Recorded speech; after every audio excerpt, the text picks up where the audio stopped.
Hi hello ನಮಸ್ತೆ, welcome back to my YouTube channel. ಇವತ್ತು ಬೆಳಗಿನ ತಿಂಡಿಗೆ ಇಡ್ಲಿ ಚಟ್ನಿ ಪಲ್ಯನ ರೆಡಿ ಮಾಡ್ಕೊಳ್ತಾ ಇದ್ದೀವಿ. ಸೊ ಇದು ಬದನೆಕಾಯಿ ನಮ್ಮ ತೋಟದಲ್ಲೇ ಬೆಳೆದಿರೋ ಅಂಥದ್ದು.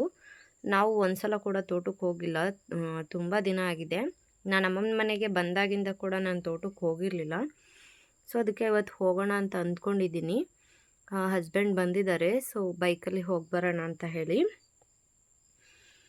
ಪಲ್ಯನ ರೆಡಿ ಮಾಡ್ಕೊಳ್ತಾ ಇದ್ವಿ.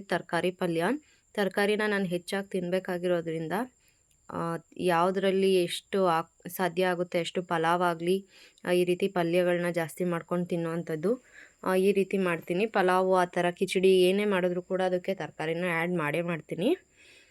ನೋಡಿ, ಒಗ್ಗರಣೆ ಎಲ್ಲ ಹಾಕಿ ತರಕಾರಿಗಳನ್ನೆಲ್ಲ ಕಟ್ ಮಾಡಿರೋವಂಥದ್ದನ್ನ ಹಾಕಿ ಇಲ್ಲಿ ಸ್ವಲ್ಪ ಸಾಂಬಾರ್ ಪೌಡರ್ ಮತ್ತು ಖಾರದ ಪುಡಿ, ತೆಂಗಿನಕಾಯಿ ತುರಿ, ಸ್ವಲ್ಪ ರುಚಿಗೆ ತಕ್ಕಷ್ಟು ಉಪ್ಪನ್ನು ಹಾಕಿ ನೀರನ್ನು ಸೇರಿಸಿ ಕುಕ್ಕರನ್ನು ಲಿಡ್ನ ಕ್ಲೋಸ್ ಮಾಡಿ ಒಂದು 3 ವಿಷಲ್ ಕೂಗಿಸ್ಕೊಂಡ್ರೆ ಪಲ್ಯ ರೆಡಿ ಆಗುತ್ತೆ.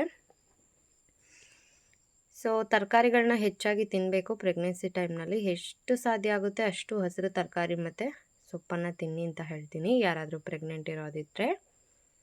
ಸೊ ನಾನ್ ವೆಜ್ನವರಿಗೆ ತುಂಬ ಆಪ್ಷನ್ಸ್ ಇರುತ್ತೆ, ವೆಜಿಟೇರಿಯನ್ಸಿಗೆ ಅಷ್ಟು ಆಪ್ಷನ್ಸ್ ಇರೋದಿಲ್ಲ. ಸೊ ನಮಗೆ ಪ್ರೋಟೀನ್ ಬೇಕಂದರೆ ನಾವು ಹೆಚ್ಚು ತರಕಾರಿ, ಸೊಪ್ಪು, ಕಾಳುಗಳು, ಮೊಳಕೆ ಕಾಳುಗಳು ತಿನ್ನಬೇಕಾಗುತ್ತೆ.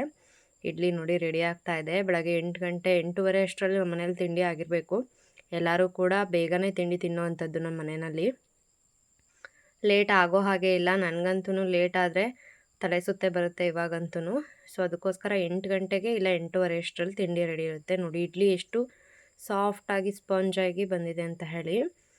ಇದಕ್ಕೆ ನಾನು ಇವತ್ತು ಹೋಟೆಲ್ ರೀತಿಯಲ್ಲಿ ಒಂದು ಪುಡಿ ಇಡ್ಲಿದು ಮಾಡ್ತಾರಲ್ಲ ಆ ಒಂದು ಮಾಡ್ತಾಯಿದ್ದೀನಿ.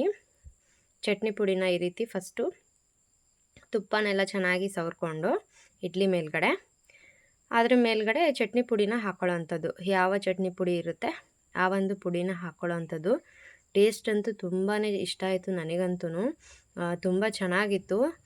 ಯಾವತ್ತೋ ಒಂದಿನ ಹೋಟೆಲ್ನಲ್ಲಿ ತಿಂದಿದ್ದಂಥದ್ದು. ಸೊ ಅದು ಮನೆಯಲ್ಲಿ ಅದೇ ರೀತಿ ಬರುತ್ತಾ ಇಲ್ವಾ ಅಂತ ಗೊತ್ತಿರಲಿಲ್ಲ, ಬಟ್ ಸೇಮ್ ಇರುತ್ತೆ. ಚಟ್ನಿ ಪುಡಿ ಟೇಸ್ಟಿಯಾಗಿರಬೇಕು. ಚಟ್ನಿ ಪುಡಿ ಟೇಸ್ಟು ಚೆನ್ನಾಗಿದ್ದಂಥ ಟೈಮ್ನಲ್ಲಿ ಖಂಡಿತ ಹೋಟೆಲ್ ರೀತಿಯಲ್ಲಿನೇ ಬರುತ್ತೆ. ಹೋಟೆಲ್ಗಳಲ್ಲಿ ಕೂಡ ಇಷ್ಟೇ ಮಾಡೋವಂಥದ್ದು. ತುಪ್ಪನ ಹಾಕಿ ಅದ್ರ ಮೇಲ್ಗಡೆ ಈ ಒಂದು ಪುಡಿನ ಹಾಕ್ತಾರೆ ಅಷ್ಟೇ. ಸೊ ಚಟ್ನಿ, ಪಲ್ಯ, ಸ್ವಲ್ಪ ತುಪ್ಪ, ಹಾಗೆ ಈ ಒಂದು ಚಟ್ನಿ ಪುಡಿ ಜೊತೆ ಇಡ್ಲಿ ತುಂಬಾ ಚೆನ್ನಾಗಿತ್ತು. ನೋಡಿ, ದಂಟಿನ ಸೊಪ್ಪು ಈ ರೀತಿ ತುಂಬಾ ಬಲ್ತಿರುತ್ತೆ. ಈ ಕಡ್ಡಿ ಇರುತ್ತಲ್ಲ, ಈ ಕಾಂಡನ ಬಿಸಾಡೋ ಅಂಥದ್ದಲ್ಲ. ಇದರಲ್ಲಿ ತುಂಬ ನಾರಿನಂಶ ಇರುತ್ತೆ, ಇದು ದೇಹಕ್ಕೆ ತುಂಬಾ ಒಳ್ಳೆಯದು. ಸೊ ಇದನ್ನು ಸ್ಟೋರ್ ಮಾಡ್ತೀವಿ ನಾವು, ಹುಳಿ ಸಾಂಬಾರಿಗೆ, ಪಲ್ಯಕ್ಕೆ, ಎಲ್ಲದಕ್ಕೂ ಹಾಕ್ಕೊಳ್ಬೋದು. ಈ ರೀತಿ ಸಣ್ಣದಾಗಿ ಕಟ್ ಮಾಡಿಟ್ಕೊಂಡು ನಾರಿನಂಶ ಜಾಸ್ತಿ ಇರೋದ್ರಿಂದ ಉಪಯೋಗಿಸ್ಕೊಳ್ಬೇಕು. ಟೈಮು ಪಾಪುನ ಕರ್ಕೊಂಡು ತೋಟಕ್ಕೆ ಬಂದಿದ್ದೀನಿ. ಅವನು ಇವತ್ತೇ ಫಸ್ಟ್ ಬಂದಿರೋದು. ಫುಲ್ಲು ಖುಷಿಯಾಗಿ ನೋಡ್ತಾ ಇದ್ದಾನೆ ಸುತ್ತ ಎಲ್ಲ. ಅಲ್ವಾ ಚಿನ್ನು? ಏನು ಹಾಕಿದ್ದೀವಿ ನಾವು? ಟೊಮ್ಯಾಟೊ ಹಾಕಿದ್ದೀವಿ. ಟೊಮ್ಯಾಟೊ ಹಣ್ಣು ಕಿತ್ಕೊಳ್ಳೋಣ ಅಂತ ಬಂದಿದ್ದೀವಿ ಅಲ್ವಾ? ಹೌದು, ಟೊಮ್ಯಾಟೊನ ಹಾರ್ವೆಸ್ಟ್ ಮಾಡೋಣ ಇವಾಗ. ಟೊಮ್ಯಾಟೊಗಳು ಇವಾಗಿನ್ನೂ ಬಂದಿದ್ದಾವೆ, ತುಂಬ ಜಾಸ್ತಿ ಏನೋ ಹಣ್ಣಾಗಿಲ್ಲ, ಸ್ವಲ್ಪ ಸ್ವಲ್ಪ ಬಿಟ್ಟಿದ್ದಾವೆ ನೋಡಿ.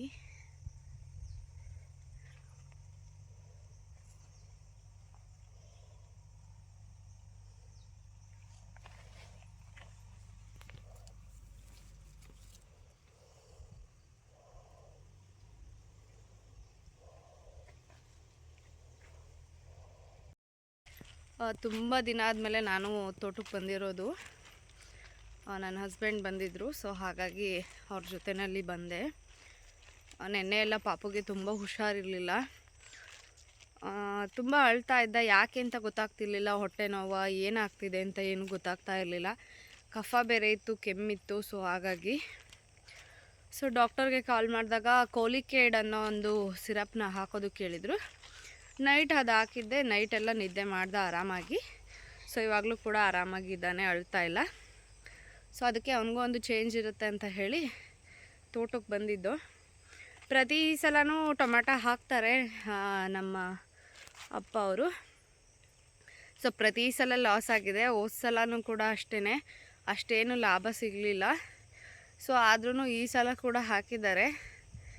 ಇವಾಗ ಕೂಡ ರೇಟ್ ಅಷ್ಟು ಜಾಸ್ತಿ ಇಲ್ಲ ಅಂತ ಅನಿಸುತ್ತೆ. ಸೊ ಇದೆ ನಮ್ಮ ತೋಟ. ನೋಡಿ, ನನ್ನ ಹಸ್ಬೆಂಡ್ ಬಂದರು. ಇದೇ ನೋಡಿ ನಮ್ಮ ತೋಟ. ಇಲ್ಲಿಗೆ ನಾನು ಈ ಸೈಡ್ ಬಂದೇ ಇರಲಿಲ್ಲ, ತುಂಬ ದಿನ ಆಗಿತ್ತು.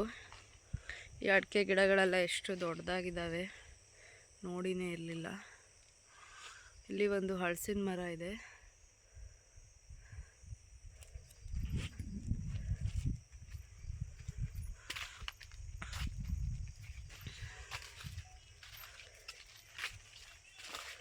ಇನ್ನು ಇವಾಗ ಸ್ಟಾರ್ಟ್ ಆಗ್ತಿದ್ದಾವೆ ಹಲಸಿನಕಾಯಿ ಬಿಡೋದಕ್ಕೆ.